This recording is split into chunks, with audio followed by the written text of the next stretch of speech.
Assalamualaikum warahmatullahi wabarakatuh. Perkenalkan, nama saya Rahmawati, Prodi D3 Farmasi Stikes Bakti Pertiwi Luraya Palopo. Di sini saya akan sedikit menjelaskan tentang antimentik, antimikroba, dan antimalaria. Pengertian antimentik. Antimentik adalah obat yang dapat mengatasi muntah dan mual. Anti-muntah biasanya diberikan untuk mengobati penyakit mabuk kendaraan dan efek samping dari analgesik, opioid, anestetik umum, dan kemoterapi terhadap kanker. Penggolongan antimentik yang pertama yaitu penisilin, tetrasiklin, quinolone, makrolid. Mekanisme kerja.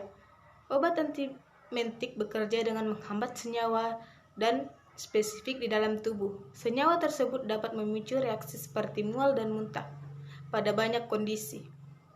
Indikasi antimentik adalah jenis obat-obatan yang membantu mengatasi gejala mual dan muntah. Obat antimentik juga digunakan dalam penanganan mual dan muntah yang disebabkan oleh obat lain, serta mual dan muntah akibat morning sickness, infeksi, mabuk perjalanan, maupun flu perut. Efek sampingnya yaitu, secara umum, obat antibiotik bekerja dengan cara membunuh kuman dan menghambat pertumbuhan kuman di dalam tubuh. Gangguan pencernaan merupakan efek samping antibiotik yang paling sering terjadi. Gejala gangguan saluran cerna akibat penggunaan antibiotik meliputi diare, mual, muntah, dan kram perut. Jenis penyakit yang bisa diobati antimentik adalah jenis obat-obatan yang membantu mengatasi gejala mual dan muntah. Obat antimentik juga digunakan dalam penanganan mual dan muntah yang disebabkan oleh obat lain, serta mual dan muntah akibat morning sickness, infeksi, mabuk perjalanan, maupun flu perut. Pengertian antimikroba. Menurut Waluyo, antimikroba merupakan suatu zat-zat kimia yang diperoleh atau dibentuk dan dihasilkan oleh mikroorganisme. Zat tersebut mempunyai daya penghambat aktivitas mikroorganisme lain meskipun dalam jumlah sedikit.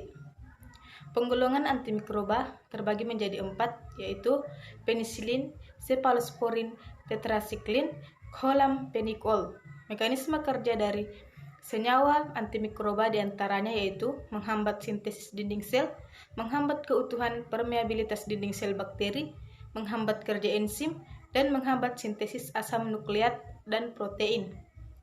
Indikasi antimikroba adalah golongan obat yang digunakan untuk terapi infeksi atau pencegahan infeksi.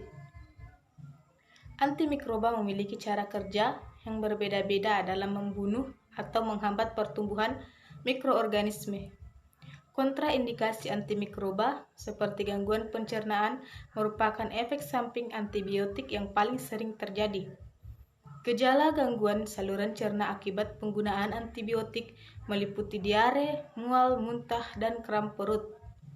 Efek samping ini lebih sering terjadi pada penggunaan antibiotik golongan penisilin.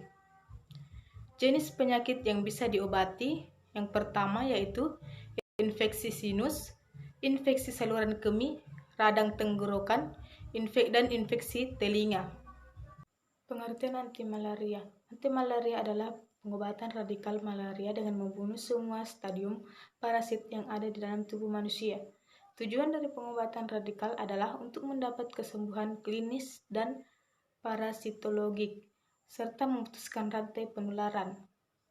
Indikasi antimalaria yaitu termasuk malaria plasmodium yang resisten terhadap klorokuin. Cara pengobatan antimalaria yaitu pencegahan kasual, pencegahan supresi, pencegahan radikal, pengendalian serangan klinik, pemberantasan gamet, efek samping yaitu sakit kepala, penghilangan kabur, kram perut, mual atau muntah, diare, otot terasa lemah, kulit lebih sensitif dengan paparan sinar matahari. Sekian dan terima kasih.